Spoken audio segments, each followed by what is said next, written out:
Friends, 1119 to 1120 days of war between Russia and Ukraine. I am making this brief for 2 days as yesterday I could not make one. And in the meantime, there had been talk between Putin and Trump, which lasted 2 hours to 2.5 hours. And the main agreement that has been published so far is that stop destroying each other's infrastructure and energy sectors as far as Russia and Ukraine are concerned. Exchange of POW, approximately 175 from each side, and 30 extremely wounded Ukrainian soldiers will be freed by Russians as a goodwill gesture. They also talked about shipping safety in Black Sea, creation of experts group for further talks for the peace, continuation of US Russian mutual interest and talking on telephone. Hereafter also talked about Middle East. No foreign supplies of arms and ammunition to Ukraine during this period, and no mobilization by the Ukrainian army, etc. We will have to wait and watch, and especially the reactions of E3, that is Germany, France, and UK, what they want. Now, from the war zone in south in Zaporizhia front, the Russian MOD has reasserted full control over Stepnoe, Mali, Shebaki, and Sherbaki. Also, the Russians' offensive operation is continuing south of Sherbaki and north of Nestoryanka towards Novoandrivka and towards Orikhovo from the west.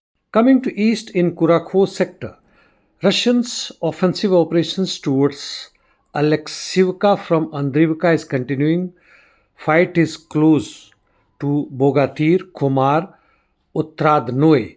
Ukrainians made some gains towards southern part of Konstantinopel, while Russians advanced towards Yazhnov and north of Rozdolne, which is almost 2 kilometers. In Pokrovsk on eastern side in Alexandro-Kalinovsky section, Russians advanced in Novobakhmutovka area from railway almost 600 meters towards Alexandropol, that is in Okeretin in Avdiivka area. This is after a long time that this sector has become active again. Russians' offensive operation is on towards Tarasovka and Tarasovka-Alexandropol area. Ukrainians' counter-attacks continuing in this direction.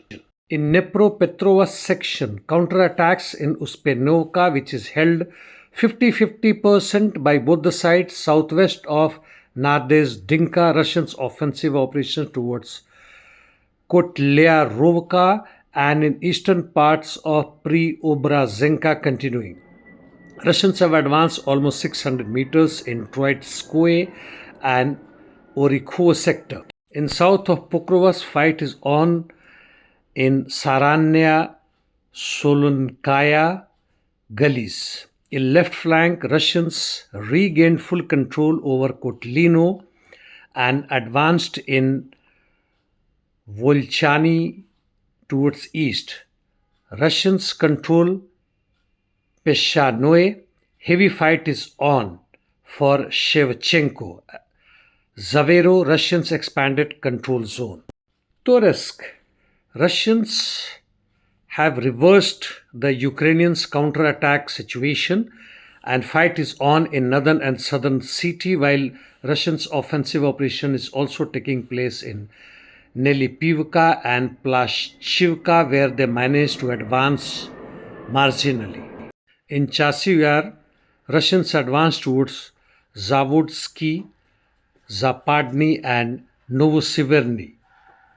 Coming to northeast Ukraine, Russians advanced northwest and north of Novolyubivka, and Ukrainians counterattack in Petropavlovka, that is left bank of Oskal River area, did not succeed. Russians advance northeast of Kondrashovka, which is on right bank of Oskal River, in Fogolevka. The Ukrainians have regained lost position. Over east of it, Russians advance towards Krasnoye, Pervy, and Topolsk. In Kursk region, fight is on near Guevo, and fresh Ukrainian reserves are being brought in here. Also, fight is on in Gogolev.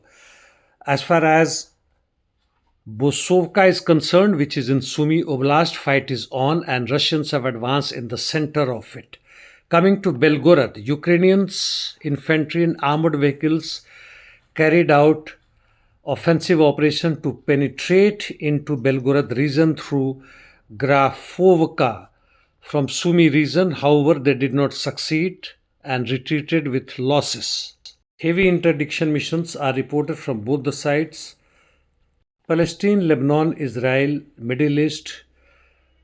Netanyahu has ended Gaza ceasefire. On the same day, he was to testify in several charges, including corruption in the court. In Syria, mass graves have come up in Latakia, Tartus, and Homs. The fight has resumed between STS and Lebanese army despite a ceasefire that was agreed upon some time back. There had been huge protests in Berlin, Netherlands by farmers and others and elsewhere in support of Palestine.